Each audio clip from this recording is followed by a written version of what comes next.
Video हा पूर्णपणे मी हिंदीत बनवणार आहे। हिंदी भाषा में ही मैं एक्सप्लेन करूंगी मराठी का पेपर, ठीक है। जो मराठी जानते हैं समझते हैं उन्हें प्रॉब्लम नहीं है, पर जिन्हें मराठी नहीं समझ पाती या क्वेश्चन का स्वरूप नहीं समझ में आता तो उनके लिए जरूरी है कि उसका आकलन हो, है ना। तो पैटर्न और ट्रिक समझने के लिए थोड़ा बहुत मराठी और बहुत ही ज्यादा हिंदी में मैं एक्सप्लेन करूंगी। तो शायद हिंदी बोलते समय कुछ ग्रामेटिकल मिस्टेक मुझसे हो सकती है, तो इसके लिए पहले से ही क्षमस्व। बच्चों ध्यान देना, प्रश्न पहला गद्य विभाग से है। गद्य विभाग में 3 पैराग्राफ आएंगे, बराबर। 2 जो पैराग्राफ आएंगे वो लेसन के अंदर से, मतलब पठित पद्य, ओके। और तीसरा जो पैराग्राफ आएगा वो है अनसीन, मतलब अपठित, ओके। अभी ध्यान देना, यहाँ पे देखिए ये जो पैराग्राफ है, हाँ, ये पैराग्राफ मैंने लिया है शाल वाले लेसन से। इसके नीचे और ऊपर देखो 2 और 2 मार्क्स के, मतलब 4 मार्क्स की आकलन कृति है। अभी देखो आपको क्या करना है बच्चों, ध्यान से पहले प्रश्न को पढ़ लीजिए, फिर उत्तर जो विद्यार्थी पढ़ाई करते हैं, लेसन पढ़ते हैं, उनको क्लिक हो जाएगा तुरंत कहां पर जवाब है। पर जो नहीं प्रयास करते, कोई डरने की आवश्यकता नहीं। लेसन में से पैराग्राफ है, पहले प्रश्न पढ़ लीजिए। प्रश्न में आपको कोई एक स्पेलिंग, जैसे इंग्लिश के पैराग्राफ में कैसे आप स्पेलिंग के आजू बाजू उत्तर ढूंढना शुरू करते हैं, वैसे यहाँ देखिए प्रश्न पहले में आपको मिलेगा नदी से नाव। तो पैराग्राफ में देखिए नदी शब्द मिला, है ना। तो नदी शब्द कहाँ पर है, मिल गई, लाइन मिल गई। वहां पे देखो कृष्णा नदी है, तो कॉमन सेंस हो गया कि मैंने जो पैराग्राफ पढ़ लिया है वहां पे नदी का नाम क्या है, कृष्णा। मुझे आपसे एक ही बात कहनी है कि पैराग्राफ के अंदर आपके आंखों के सामने सारे जवाब है। आपके पास 3 घंटे है बच्चों, 3 घंटे आराम से पैराग्राफ पढ़ लो। जब तक जवाब न मिले आप आंसर मत लिखिए, घाई मत कीजिए, ठीक है। तो शब्द से रिलेटेड पैराग्राफ में कौन सी लाइन में मुझे जवाब मिल रहा है, अगर आपको आकलन हुआ पैराग्राफ पढ़ते ही कि मुझे पता है जवाब का है, वेरी गुड। नहीं मिलता आप प्रयास करो, मिलेगा। जैसे सन्मानासाठी कोणकोणत्या वस्तू दिल्या जातात, सन्मान शब्द है, तो सन्मान शब्द देखिए कहां पर मिल रहा है, पैराग्राफ में मिला, यहाँ देखो नीचे आपको मिलेगा। तो प्रयास आपका ये होना चाहिए कि मुझे उत्तर ढूंढना है, ओके। अभी देखिए दूसरा पैराग्राफ, हाँ, तो दूसरे पैराग्राफ में निरंजन का लेसन है, ठीक है। तो निरंजन का लेसन खरा नागरिक, ये लेसन में से मैंने पैराग्राफ लिया है। यहाँ पे मैंने क्वेश्चन, वहां पे देखो 2 आकलन कृति है, 2 मार्क्स की, यहाँ नीचे 2 आकलन कृति, मतलब 4 मार्क्स हो गए। पहले पैराग्राफ के 4 मार्क्स, ये वाले पैराग्राफ के 4 मार्क्स, ओके। तो यहाँ पे निरंजनला मावशीकडे सोडून गेलेला आणि परत न आलेली व्यक्ति कौन। देखो जैसे पैराग्राफ आप पढ़ना शुरू करोगे आपको तुरंत पहली लाइन में जवाब मिलेगा, देखो वहां पे है ना, मामा, ये उत्तर मिलेगा, ठीक है। या फिर दूसरा क्वेश्चन आप देखिए आकलन कृति का कि निरंजन को हेल्प करने वाले टीचर का नाम क्या है, वहां पे दिखेगा तीसरी चौथी लाइन में। जैसे ही पढ़ते जाओगे पैराग्राफ देखो ऊपर से भड़सावळे गुरुजी। मुझे आपको यही कहना है बच्चों कि पैराग्राफ केवल 10-12 लाइन का है, आपको केवल ध्यान से पढ़ना है, आराम से। अगर आपको जवाब नहीं मिलता स्पेलिंग को देखो और उसके आजू बाजू उत्तर देखने का, ढूंढने का प्रयास करो। ये 4 और ये 4, 8 मार्क्स आपको मिलने ही चाहिए। इतना प्रयास, इतना मराठी तो आपको पढ़ना आता है, क्लियर, ओके। अभी हम जाते हैं तीसरे पैराग्राफ की तरफ। ये देखिए ये है तीसरा, ये है अपठित। अपठित मतलब अनसीन पैसेज। देखिए यहाँ पर भी आपको 4 मार्क्स है, यहाँ पे स्वमत नहीं है। मैंने अभी स्वमत के बारे में आपसे कुछ नहीं कहा है। स्वमत कैसे लिखा जाता है इसका वीडियो बना है अपने चैनल में, आनंदी भारती में, तो आप वहां जाके देखिए कि स्वमत कितना आसान है। मैं आपको अभी इस वीडियो में आपको ट्रिक्स बता रही हूँ कि आपका स्कोर कैसे बढ़े। स्वमत से डरते हो, मैंने साइड में रख दिया है। मैंने आपको हुक पॉइंट कहां पर है, आपका प्रयास कहां पर होना चाहिए वो मैं बता रही हूँ। तो अपठित है, अपठित में देखो आप ध्यान से, तो अपठित में ना तो आकलन कृति है, आपको ध्यान से पैराग्राफ को पढ़ना है, जैसे एक कहानी पढ़ते हैं। ओके, तो कहानी पढ़ते समय देखो हम कहानी को समझने की कोशिश करते हैं, वैसे वो अनसीन पैसेज है, उसे समझने की कोशिश करो।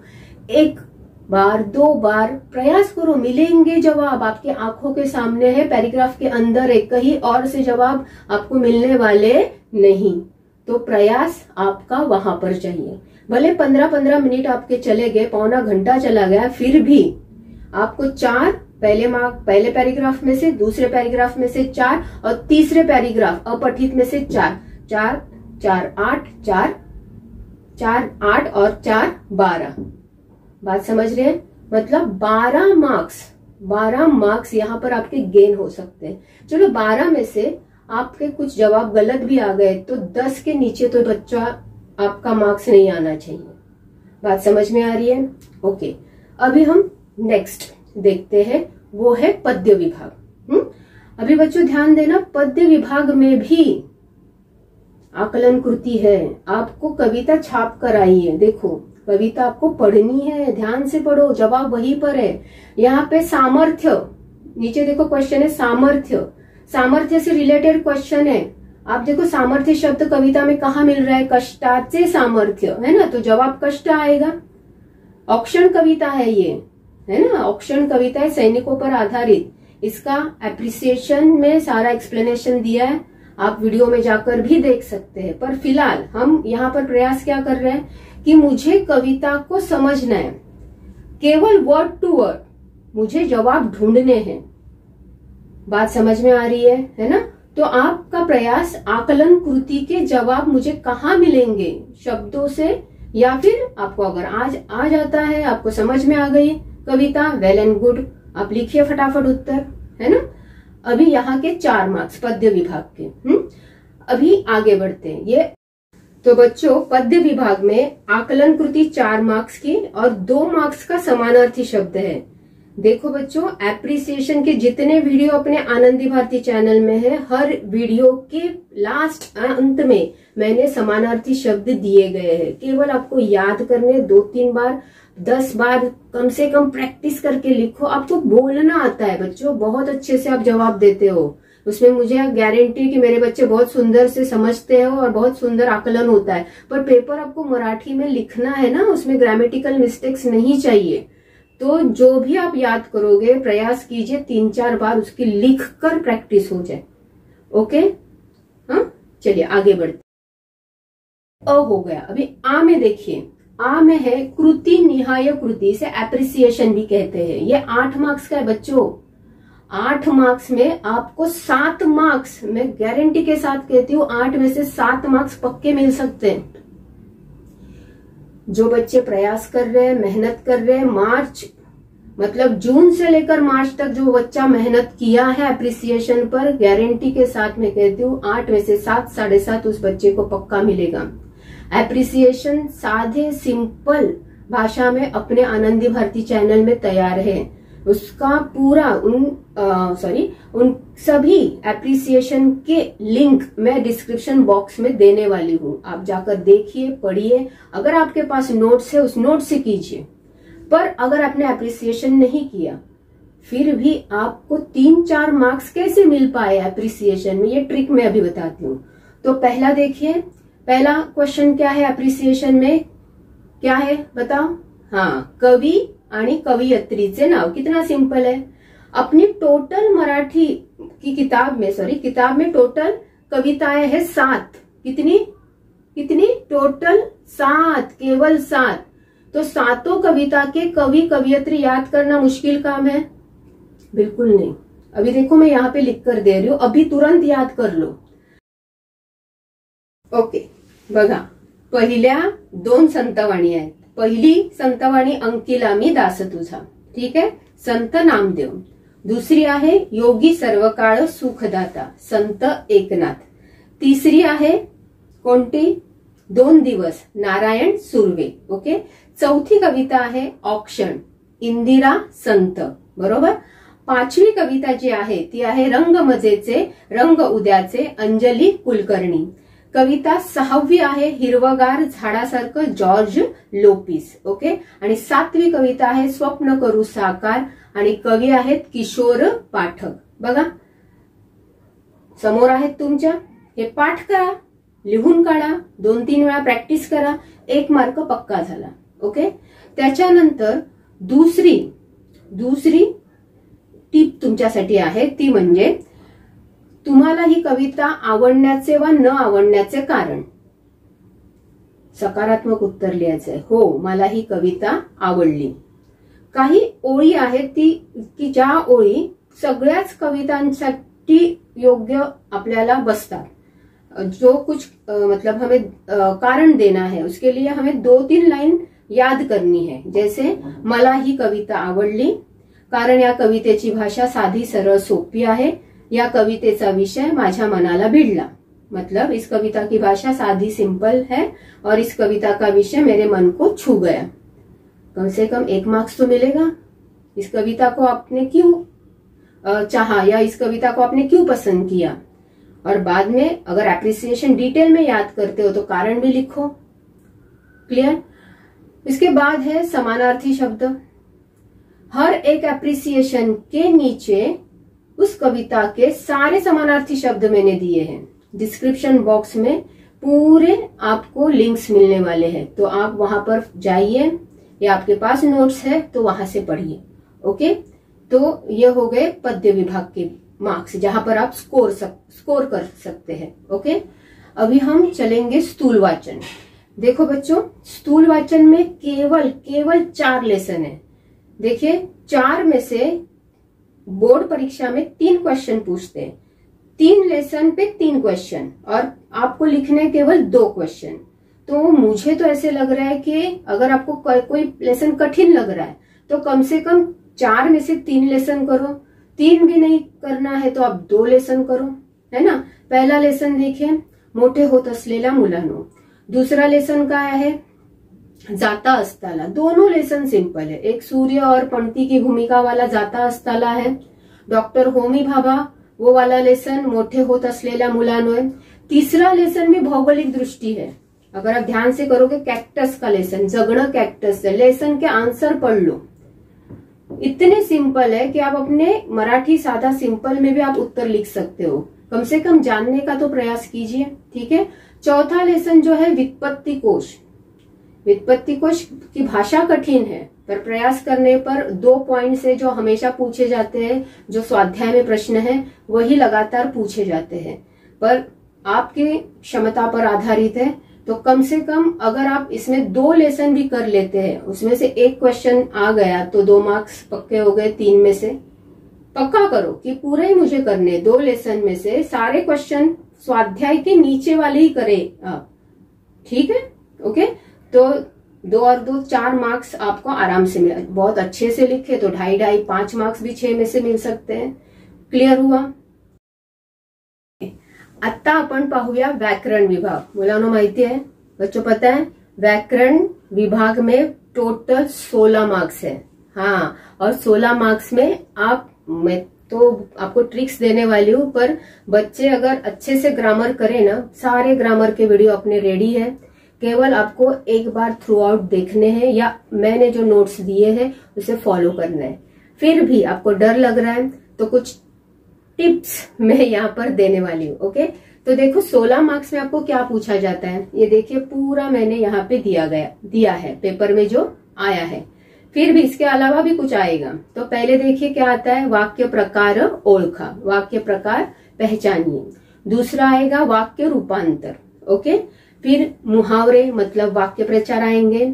समानार्थी शब्द, विरुद्धार्थी शब्द, लिंग बदला, वचन बदला, लेखन नियम के अनुसार बदल कीजिए. इसका मतलब है कि आपको एक वाक्य दिया जाएगा, उस वाक्य में 2 गलतियां मिलेगी आपको. ग्रामेटिकल, रस्व, दीर्घ, वेलांटिक शब्द गलत दिया है तो उनको एकदम मतलब जो गलत है उसे सही करना है और वाक्य दोबारा लिखना है. बात समझ में आ गई. 1-1 मार्क्स के लिए, या 2 वाक्य आएंगे तो आधे मार्क्स के लिए. या फिर लेखन नियम में आपको दिए जाएंगे 4 वर्ड. 4 वर्ड जो दिए जाएंगे शब्द, उसमें से कोई एक सही रहेगा। जो सही है उसे अंडरलाइन कीजिए और साइड में लिख दीजिए। तो लेखन नियम मतलब शब्दों में गलतियां हैं या शब्द सही पहचान कर लिखना है। क्लियर हुआ? उसके बाद आएगा शब्द समूहाबद्दल एक शब्द, मतलब सामूहिक शब्द, जैसे परमेश्वरामध्ये आस्था बाळगणारा आस्तिक, पायात चप्पल न घालणारा अनवाणी, रोज प्रसिद्ध होणारे दैनिक। इसकी पूरी लिस्ट, इसका पूरा वीडियो अपने आनंदी भारती में आप फॉलो कीजिए। ओके, अभी इसके बाद मतलब ये सारा ग्रामर आपको आने वाला है। और एक बार विराम चिन्ह हम 8वीं से पढ़ रहे हैं। विराम चिन्ह भी 2 मार्क्स के लिए आएंगे, मतलब टोटल अगर हम करेंगे यहाँ पे तो 16 मार्क्स, 16 मार्क्स है। अभी में कुछ बच्चे बहुत कमजोर है, ग्रामर इतना या कर नहीं पाएंगे, तो उनके लिए अभी तुरंत मैं कुछ बताने जा रही हूँ। तो पहला प्रकार हम सीखते हैं, वो है वाक्य प्रकार पहचानिए। बच्चों, वाक्य के प्रकार कितने हैं? याद आया? 4। बच्चों, पहले मैं आपको व्याकरण का पहला घटक समझाती हूँ, अभी तुरंत आपको आ जाएगा। ठीक है, वाक्य के प्रकार कितने? 4। ओके, पहला विधानार्थी वाक्य, दूसरा प्रश्नार्थी वाक्य, तीसरा उद्गारार्थी वाक्य और चौथा है आज्ञार्थी वाक्य। देखो, आप पहचानते हो बहुत अच्छे से। जैसे मैं कोई वाक्य बोलूं ना तो तुरंत आप वाक्य का प्रकार मुझे बताओगे। मिस्टेक कहाँ होती है? लिखने में, शब्दों के लिखने में मिस्टेक्स होते हैं और वहां पर आपके मार्क्स कट करके आधा कट हो जाता है। अभी 2 मार्क्स मिलने तो वहां पे 1 ही मिलता है। तो इन शब्दों की प्रैक्टिस करना, उद्गारार्थी, प्रश्नार्थी, आज्ञार्थी, विधानार्थी, ये लिखो। ठीक है, तो जो वाक्य सिंपल होता है, मी मुलगी आहे, मी शाळेत जाते, माझा पेपर आहे, साधा वाक्य, फुल स्टॉप। ओके, दूसरा और तीसरा देखो एकदम सिंपल है, वो तो चिन्ह के साथ आते हैं। जिसे क्वेश्चन मार्क है वो प्रश्नार्थी हो गया, और जिसे एक्सक्लेमेशन मार्क है, उद्गारार्थी चिन्ह है, वो हो गया उद्गारार्थी वाक्य। कितना सिंपल है, वो तो बोलने की भी आवश्यकता नहीं है ना। तुझे नाव काय, तू कुठे जातोस, तुझा पेपर झाला का? और उद्गारार्थी, अरे बापरे केवढा मोठा अपघात झाला, अरे रे फार वाईट झालं, अरे वा आपण मॅच जिंकलो, हो की नाही। आणि चौथा आहे आज्ञार्थी मतलब आज्ञा, ऑर्डर देना या रिक्वेस्ट करना। तो दरवाजा लाव, रांगेत चला, अभ्यास करा। कुछ याद आया? Okay, done. तो ये 2 के 2 मार्क्स आपको मिलने ही चाहिए। ओके, क्लियर हुआ अभी? हाँ, नहीं क्लियर हुआ तो इसका भी वीडियो बना हुआ है, आप जाकर YouTube आनंदी भारती पे देख सकते हो। ठीक है, लास्ट मोमेंट है, कुछ ही दिन बाकी है बच्चों। जितनी मेहनत कर सकते हो करो, आपको पास होना है और अच्छे मार्क्स पाने हैं, यही मेरा और आपका मकसद है। ओके, अभी दूसरा देखो, जहां पर आप स्कोर कर सकते हो वो है विराम चिन्ह। देखो यहाँ पर मैंने विराम चिन्ह दिए, मराठी में 9 प्रकार के विराम चिन्ह हैं। इनको याद कर लो, कौन से चिन्ह को क्या कहते हैं।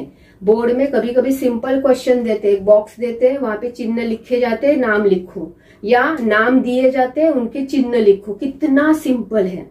या फिर एक सेंटेंस दिया जाता है और कहते हैं कि इसमें विराम चिन्ह का उपयोग करो। तो पहले आप जानो तो सही कि विराम चिन्ह कितने प्रकार के हैं, उनके नाम क्या है, तो ये लिख लो। ठीक है, 2-3 बार लिखकर प्रैक्टिस करो, तो ये 2 मार्क्स आपके पक्के हो गए। समानार्थी, विरुद्धार्थी, लिंग, वचन, लेखन नियम, एक शब्द, अनेक शब्दाबद्दल एक शब्द, मुहावरे, इन सबके वीडियो इनके डिस्क्रिप्शन बॉक्स में, हमारे डिस्क्रिप्शन बॉक्स में इस वीडियो के मैं देने वाली हूँ। या फिर आप आनंदी भारती चैनल पर जाइए, वहां पर ये सारे वीडियो केवल 10th के बच्चों के लिए मैंने बनाए, वो देखिए। ओके, तो ये मार्क्स हो गए ग्रामर के। एक बात, जब वाक्य प्रचार आए ना बच्चों, तो 4 मार्क्स के लिए आप ध्यान देना, मुहावरे कहते हैं। तो वाक्य प्रचार का अर्थ लिखना है आपको, उसे 1 मार्क्स है। उसके बाद है वाक्य। तो वाक्य लिखते समय वाक्य में अर्थ का उपयोग नहीं करना है आपको, ये गलती सभी बच्चे करते हैं, 99%। आपको मुहावरे में जो वाक्य बनाओगे ना, उस वाक्य में आपको मुहावरा यूज करना है। जैसे अंगाचा तीळ पापड होणे, फॉर एग्जाम्पल, अंगाचा तिळपापड होणे मतलब बहुत गुस्सा होना, मतलब खूप राग येणे. तो वाक्य क्या बनाओगे? आईने मला सहलीला जाण्यास परवानगी दिली नाही म्हणून माझ्या अंगाचा तिळपापड झाला. समजतंय तुम्हाला? म्हणजे मी काय उपयोग केला? मुहावरा, म्हणजे वाक्यप्रचार वाक्यात उपयोग केला. तो ही चूक करायची नाही. अर्थ लिहायचंय, वाक्य लिहायचंय, एक एक मार्क्स. क्लियर हुआ?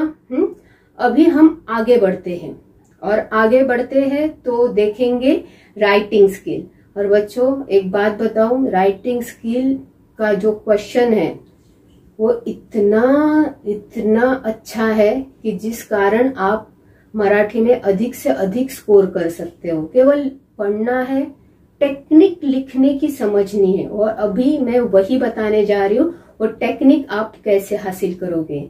तो बढ़ते आगे राइटिंग स्किल की तरफ. ओके,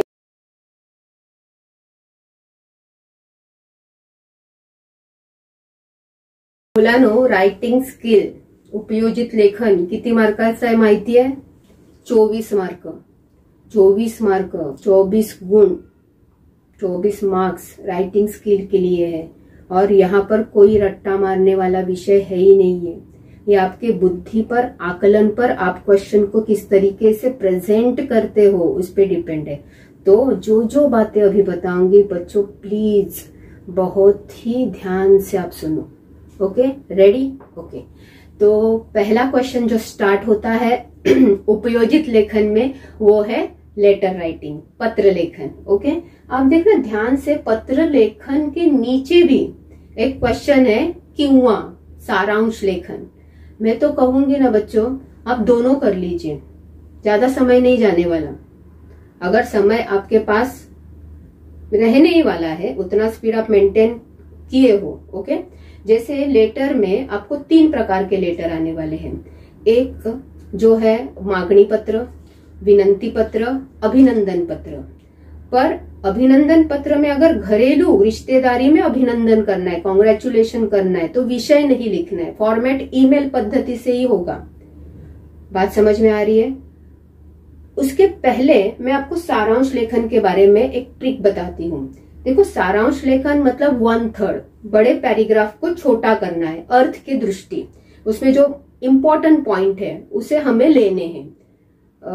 जैसे बच्चे कहते हैं कि टीचर ये नहीं समझ में आता, तो सारांश लेखन का मतलब है आपको, जैसे आपने 3 घंटे की मूवी देखी, पिक्चर देखा, फिर आपका दोस्त आपको क्या पूछता है, स्टोरी बताओ. तो आप क्या करते हो? 3 घंटे के पिक्चर की स्टोरी कितने मिनट में बताते हो? कितने? 5. ओके, 5, 10. ओके, 5 या 10 मिनट में बताते हो. 3 घंटे बिठाते हो अपने दोस्त को अपने सामने? नहीं ना. बस मतलब आपने पिक्चर को समझा और उस स्टोरी को अपने समझकर उसका सारांश आपके दोस्त को बताया. बस यही करना है. पैराग्राफ को पढ़ना है, समझना है और उसको छोटा बनाना है. पर ये थोड़ा मुश्किल काम है. जैसे मराठी अच्छा नहीं होता कभी कभी, तो समझ के बाहर हो जाता है.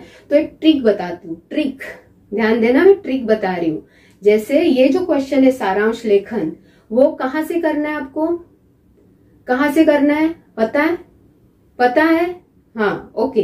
प्रश्न क्रमांक 1 गद्य विभाग का जो तीसरा पैराग्राफ है, अपठित, अनसीन पैसेज. ध्यान देना, अनसीन पैसेज. अनसीन पैसेज को आपको 1/3 करना है, मतलब 1/3 करना है, सारांश करना है. तो आप अपने क्वेश्चन पेपर को पलटिए, देखिए अपठित लेसन, अपठित उतारा पैराग्राफ कहाँ पर है? 3 नंबर का पैराग्राफ. अभी उस 3 नंबर पैराग्राफ में अपठित के क्वेश्चन को देखना. देखो मैं ट्रिक बता रही हूँ, ध्यान देना. जो पैराग्राफ है उसके क्वेश्चन को देखना, उन क्वेश्चन के आंसर आपको पैराग्राफ में कहाँ मिले उसको अंडरलाइन करो. क्वेश्चन पूछे तो वो क्वेश्चन के जवाब मतलब उस पैराग्राफ की जान है या वो उस पैराग्राफ के मुख्य पॉइंट है, बस उतना तो करो. बात समझे? तो आपको 4 क्वेश्चन के 4 लाइन में उत्तर मिले, वो 4 लाइन उठाओ और सारांश के रूप में लिखो. कोई भी एग्जामिनर आपको 0 नहीं देने वाला. 1.5, 2, 2.5 मार्क्स वहां पर पक्का मिलेंगे. क्लियर हुआ?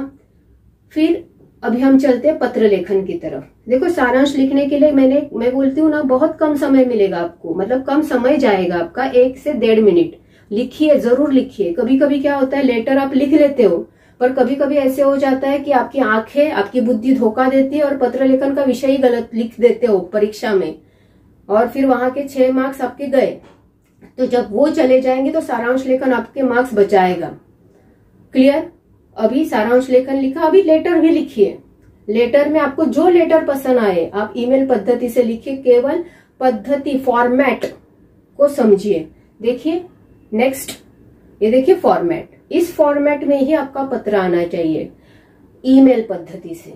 ओके, प्रैक्टिस कीजिए। बहुत सारे लेटर हमने प्रैक्टिस किए हैं, वहां पर प्रयास कीजिए लिखने का, समझने का।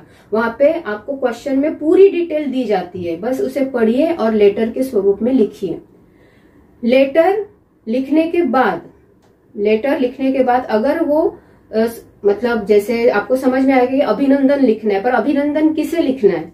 अपने घर के व्यक्ति को लिखना है या कोई अधिकारी को? अगर कोई बाहरी व्यक्ति है तो विषय लिखो, पर घर की व्यक्ति है तो विषय लिखने की आवश्यकता नहीं। बात को ध्यान से मतलब दिमाग में रख देना कि लेटर में ये थोड़ा सा फर्क है। तो ये 6 मार्क्स हो गए। आगे बढ़ते हैं। आगे है जाहिरात लेखन। बच्चों, जाहिरात लेखन मतलब एडवर्टाइज, इतनी सिंपल है। मतलब अगर आप उस फॉर्मेट को फॉलो करोगे ना तो कठिन है ही नहीं। एडवर्टाइज बनानी है, मतलब दुकान का नाम होगा, उस जो भी प्रोडक्ट होगा उसका नाम होगा, तो वो आ गया सेंटर में, बराबर। एक स्क्वायर बन गया पूरा। पहले सेंटर में दुकान का नाम आया। फॉर एग्जाम्पल अगर मैं उदाहरण दे कि आइसक्रीम पार्लर, वो आसानी से समझ में आ जाएगा आपको। आइसक्रीम पार्लर तो आप लिखोगे ओम आइसक्रीम पार्लर, या आप अपना ही नाम दे दो, सुनील आइसक्रीम पार्लर, जो भी है आपका नाम। ओके, दुकान का नाम हो गया। फिर यहाँ पर आप लिखो कोई छूट दे रहे हो। मराठीमध्ये छूट नाही बोलत, मराठीत बोलतात सूट। इन शब्दों पर ध्यान देना। Suit, 20% suit. 1 पर 1 फ्री नहीं, 1 वर 1 मोफत। मराठी शब्दों पर ध्यान देना, ठीक है। ऑफर आपको लिखनी है सूट और मोफत, जो भी मोफत दे रहे हो। फिर आपका जो प्रोडक्ट है उसके बारे में जानकारी दीजिए। आइसक्रीम पार्लर है तो कितने प्रकार के आइसक्रीम आप सप्लाई करते हो, है ना। उसके रंग टेस्ट, मैंगो, स्ट्रॉबेरी, जो भी है। और फिर दुकान कब से कब खुली है, दुकानाची वेळ, या कब बंद है, दुकान बंद असण्याचा वार, दुकान का या आपका मोबाइल नंबर मतलब भ्रमण ध्वनि, उसे भ्रमण ध्वनि कहते हैं। संपर्क पत्ता मतलब एड्रेस। ओके, आपको कुछ और बातें लिखनी है तो आप लिख सकते हो, पर नॉर्मल जाहिरात लेखन में दुकान का पता आएगा, सूट आएगी, 1 वर 1 मुफ्त, जो भी आपको ऑफर देनी है, दुकान का वैशिष्ट्य आएगा, दुकान का मतलब आपका भ्रमण ध्वनि, फोन नंबर, ईमेल और संपर्क पत्ता। ये बातें बहुत जरूरी है जाहिरात लेखन में। तो एक स्क्वायर हुआ, दुकान का नाम सेंटर में, सूट, 1 वर 1 मोफत, वैशिष्ट्य, काय काय प्रोडक्ट आहे तुमचे, साडी आहे तर साड्यांचे प्रकार, आईस्क्रीम आहे तर आईस्क्रीमचे प्रकार, केश तेल आहे तर केश तेलांचे प्रकार, त्याचा उपयोग काय काय आहे, क्या क्या उपयोग है वो भी बता सकते हैं आप। संपर्क कहाँ पर करें, मतलब संपर्क पत्ता, भ्रमण ध्वनि, ईमेल पत्ता, दुकानाची वेळ। कितना सिंपल है बच्चों, कितनी सोपं है। हाँ, तो जो भी विषय दिया जाएगा, भले छतरी के एडवर्टाइज आए या कोरोना लस, अभी लेटेस्ट विषय है ना, तो लस की जाहिरात करनी है, वैक्सीन की, वो भी आ सकती है। हाँ, तो विषय को समझना बहुत जरूरी है कि मुझे किस चीज, कौन से प्रोडक्ट की एडवर्टाइज करनी है, और एडवर्टाइज करते समय मुझे वो दिखनी चाहिए, तो लोग वो एडवर्टाइज को कैसे पढ़ेंगे, वो एक क्रिएटिव माइंड आपका चाहिए। लिखते समय आप पूरा पेन का उपयोग करिए, कोई डिजाइन करने की आवश्यकता नहीं, कोई डेकोरेशन करने की आवश्यकता नहीं, वहां पे मार्क्स नहीं मिलेंगे। आप क्या लिख रहे हो, आपका प्रेजेंटेशन, आपको लिखना आ रहा है, जाहिरात लेखन, वो देखा जाएगा। एक हाथ दूसरे चित्र निकाल सकते हो, पर डिजाइन या चित्र को मार्क्स नहीं है बच्चों। क्लियर हुआ? तो ये हो गया जाहिरात लेखन। आगे बढ़ते हैं। आगे है बातमी लेखन। ओके, तो बातमी लेखन यहाँ पे देखिए फॉर्मेट। बातमी लेखन, बातमी मतलब क्या बच्चों? बातमी मतलब क्या? यस, बातमी मतलब न्यूज, है ना, न्यूज।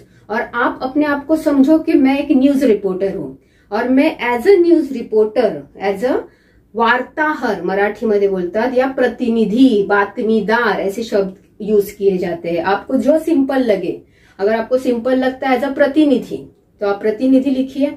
और आप वो एडवर्टाइज बना रहे हो, सॉरी गलती हो गई, आप वो न्यूज बना रहे हो, बातमी बना रहे हो, और आप दूसरे दिन पेपर में वो आने वाली है। बात को समझना, यहाँ 2 तारीख आती है। कैसे? एक, जिस दिन घटना हो गई, देखो अगर कोई एक त्योहार या कोई प्रोग्राम सेलिब्रेट हुआ है, आज तारीख है 3, ओके, आज पेपर है हमारा 3 ऐसे समझ लो, और घटना हो गई 2 तारीख, तो घटना का विस्तार जो लिखेंगे वो 2 मार्च ऐसे तारीख लिखकर, पर पेपर की स्टार्टिंग होगी 3 मार्च से। जैसे देखो यहाँ पे जो वसुंधरा दिन सेलिब्रेट किया जा रहा है, तो इसका फॉर्मेट पहले मैं समझाती हूँ। आपको न्यूज बनानी है तो सबसे पहला नियम, उस न्यूज को बनाने के लिए उस न्यूज़पेपर का नाम, तो यहाँ पे एक न्यूज़पेपर का नाम दिया, देखो लोकपत्र, जनसेवा, लोकसत्ता, आपको जो चाहिए आप लिखिए, तो पेपर का नाम हुआ। उसके बाद न्यूज़पेपर में देखो मोटे हैंडराइटिंग में एक हेडिंग्स होती है ना, तो मैंने यहाँ पर हेडिंग देखो यहाँ पे शो किया है। हेडिंग्स होने के बाद नीचे आमच्या प्रतिनिधीकडून, यहाँ पर आप आमच्या बातमीदाराकडून, आमच्या वार्ताहराकडून, 3 में से कोई एक शब्द यूज करो, आपको जो आसान लगे। फिर देखो नीचे तारीख 26 है, और फिर जब मैंने बातमी लिखना शुरू किया तब तारीख हो गई है 25 को ये घटना हुई, वसुंधरा दिन सेलिब्रेट हुआ। और बच्चों ध्यान देना, बहुत सारे बच्चों को 0 देना पड़ता है, क्योंकि वो बातमी लेखन वर्तमान काल में लिखते हैं। ये बहुत बहुत कीमती टिप है। कितना भी सुंदर लिखो बच्चों, कितना भी सुंदर, पर आपने काल को वर्तमान काल में लिख दिया तो आपका बातमी लेखन 0 हो जाएगा। घटना हो चुकी है मतलब भूतकाल, वसुंधरा दिन साजरा झाला होता, भाषण झाले होते, कार्यक्रम संपन्न झाला, मतलब पूरा भूतकाल में आएगा। बच्चों ध्यान देना इस बात पर, ओके। कोई बड़ी बात नहीं है बातमी लेखन में।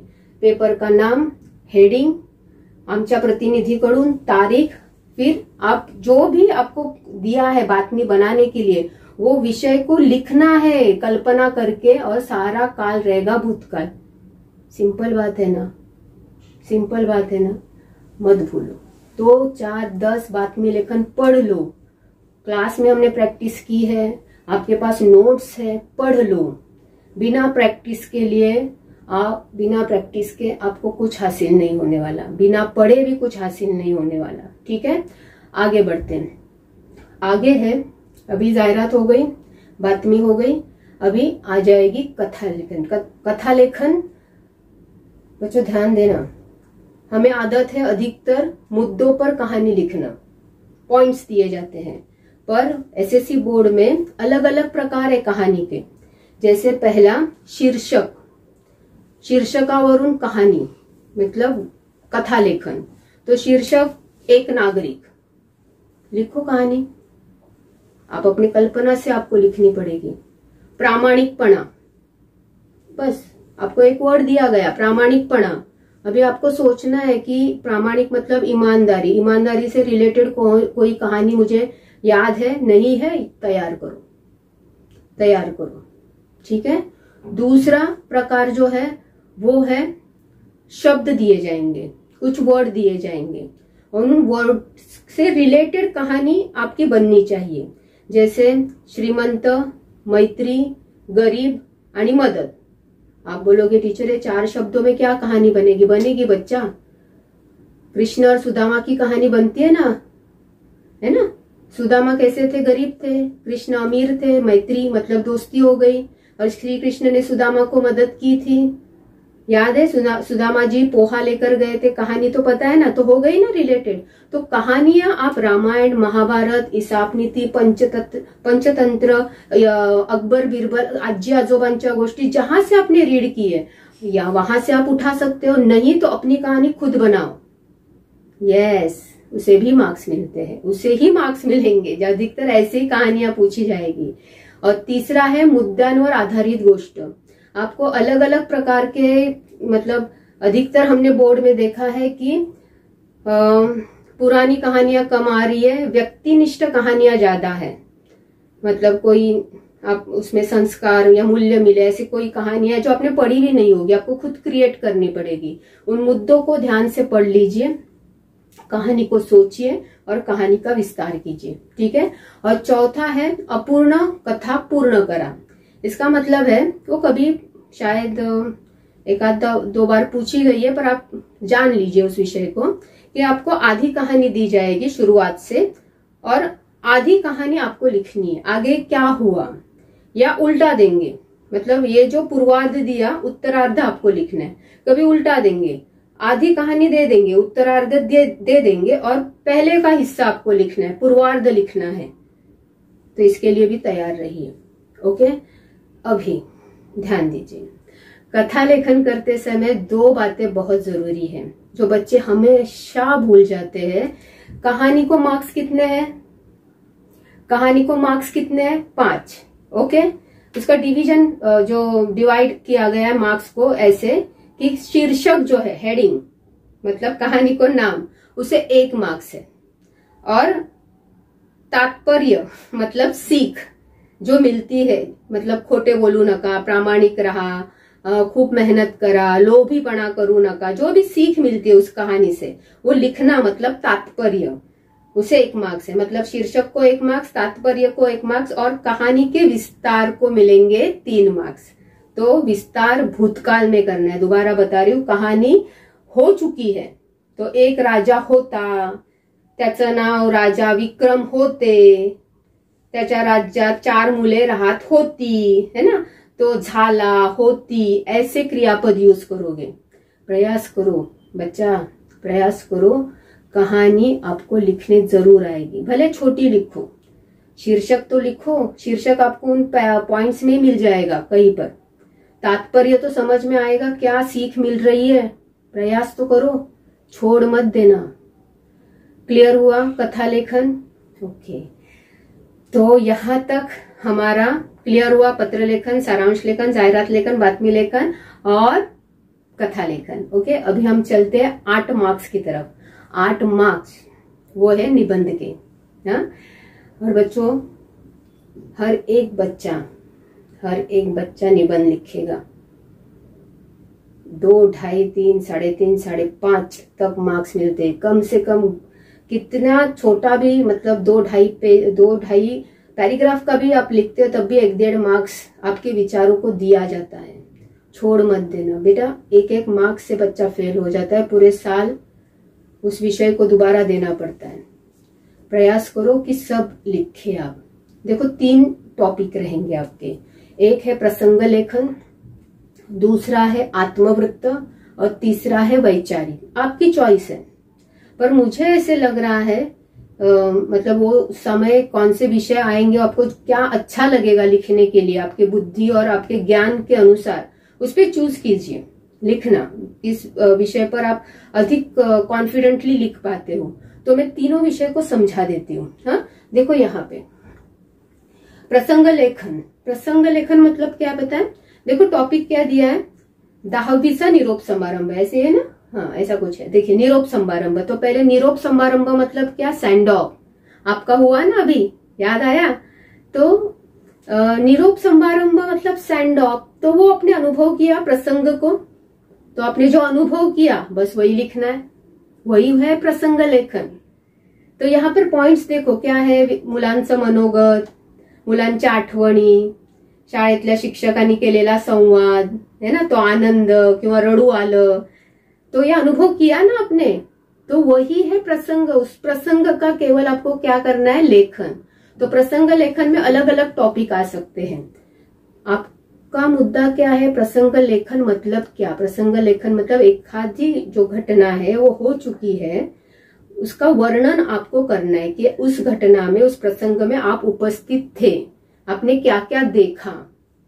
क्लियर हुआ प्रसंग लेखन। तो सेंड ऑफ आपको पता है आपका, आप लिख सकते हो, केवल मराठी में लिखना है। प्रयास करो। दूसरा है आत्मवृत्त। आत्मवृत्त में वो घटक आप स्वयं हो ऐसे मानकर ही शुरुआत करनी है। जैसे यहाँ पर है, मी राष्ट्रध्वज बोलतोय, मतलब राष्ट्रध्वज आप स्वयं हो। तो शुरुआत ही ऐसे करो ना, मी राष्ट्रध्वज आहे, मी आज तुम्हाला माझी गोष्ट सांगणार आहे, मी राष्ट्रध्वज। झाडाचं आत्मवृत्त आलं, आत्मकथन, मनोगत, ऐसे अलग अलग शब्द है। आत्मवृत्त के प्रकार में ही है, केवल वर्ड बदली हो जाता है। ओके, मी झाड आहे, आज मी तुम्हाला माझी गोष्ट सांगणार आहे, मी तुम्हाला सावली देतो, मी एक नदी है, मी मतलब वो घटक आप स्वयं हो ऐसे मानकर वो कहानी, वो घटक बता रहा है अपने बारे में। मतलब उसका जन्म कैसे हुआ, उसे क्या अनुभव आए, अभी उसकी दुर्दशा कैसे हो रही है, वो आपसे क्या अपेक्षा कर रहा है, यही तो लिखते ना आत्मवृत्त में। कोई भी आत्मवृत्त हो, फटी पुस्तक की आत्मकथा, अभी लेटेस्ट जो है शाळेचे मनोगत, कोरोना नंतरचा शाळेचा पहिला दिवस, वो आगे आ जाएगा वर्णनात्मक में वगैरह। बात समझ में आ रही है। जो लेटेस्ट विषय है उसके बारे में आप थोड़ा प्रयास करो पढ़ने का। जैसे आजादी का अमृत महोत्सव से रिलेटेड आपको कुछ शायद पूछा जाए, या कोरोना से संबंधित स्थिति, वैक्सीन, इनके बारे में कुछ निबंध आ सकते हैं, पर्यावरण के प्रति निबंध आ सकते हैं। तो इस पे थोड़ा फोकस कीजिए। ओके, तो पहला प्रसंग लेखन, दूसरा आया आत्मकथन मतलब आत्मवृत्त, और तीसरा है वर्णनात्मक, वैचारिक निबंध। वैचारिक निबंध मतलब आपको विचार रखने हैं। जैसे मोबाइल शाप की वरदान, तो आपको दोनों बातें रखनी कि मोबाइल सही है या गलत है। विज्ञान का महत्व, तो आपको बताना है विज्ञान क्यों महत्वपूर्ण है ना। तो वहां पर विचार रखने हैं, जानकारी। तो ये तीन में से जो निबंध आपको आसान लगे, एज अ कॉन्फिडेंट कि मैं इस पे लिख सकता हूँ, इसमें मेरा ज्ञान है, मुझे बहुत सारी बातें इस निबंध के बारे में पता है, आप जरूर जरूर जरूर लिखिए। बस, मतलब आपने ये वीडियो स्टार्ट टू एंड देखा, इसीलिए पहले आपके लिए धन्यवाद। अभी देखिए, आप मार्क्स अगर काउंट करेंगे ना, पूरा मैं जो एक्सप्लेन की, तो आ गए 60। आप मिस्टेक भी करोगे, ग्रामेटिकल मिस्टेक या कुछ भूल भी गए, तब भी मैं यहाँ पर देखो मार्क्स कितने मिलेंगे और कितने मिलने चाहिए और कितने मैंने कट किए। तो 45 मिलने वाले नहीं, 60 की अपेक्षा है मेरी। जितना मैंने बताया उसको फॉलो करोगे 60 तो मिलेंगे। और ओरल के मार्क्स आपको मिल ही रहे, कम से कम 14, 15, 17 ऐसे मार्क्स या 19 मार्क्स बच्चों को मिल ही जाते हैं। मैं पकड़ती हूँ 15 मार्क्स ओरल के, तो 80 में 60 मिले, ओरल के 15 आ गए, तो हो गए ना 75, हो गए ना। तो अभी रिलैक्स हो गए, मराठी आसान है, पढ़ सकते हो। वीडियो को समझकर हर एक बातें नोट डाउन आपने की है, उससे फॉलो करोगे तो किस बात का डर है। Best of luck.